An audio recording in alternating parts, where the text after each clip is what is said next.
శుభమస్తు. నీ వివాదం ఏంటో ప్రభువులకు విన్నవించుకోండి. నేను నా మిత్రుడు ఈ ధర్మసేనుడి వద్ద నుండి 2 కుంటల పొలం కొన్నాను ప్రభు. ఈ ఉదయాన్నే పొలం దున్నుతుండగా ఈ బిందె బయటపడింది. తెరచు చూద్దును కదా, దీని నిండా వజ్ర వైఢూర్యాలు మరకత మాణిక్యాలు ఉన్నాయి ప్రభు. ఈ బిందె నీది, తీసుకోమంటే ధర్మసేనుడు నిరాకరిస్తున్నాడు ప్రభు.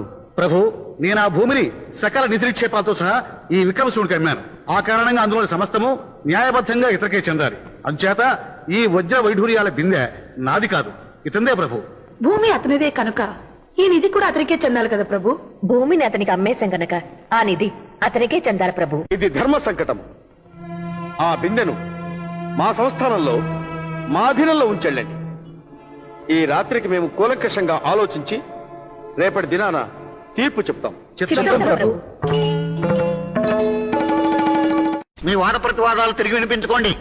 ప్రభు, ఈ ధర్మసేనుడు ఆ భూమిని నాకు అమ్మేశాడు కనుక అందులో లభించిన నిధి నిక్షేపాలు కూడా నాకే చెందాలి. ఆ బిందె నాకిప్పించండి ప్రభు.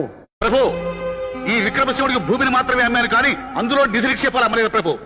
అంచేత ఆ బిందె నాకిప్పించండి. ఆ బిందె మాది, మాకిప్పించండి ప్రభు. కాదు, ఆ బిందె మాది, మాకిప్పించండి ప్రభు.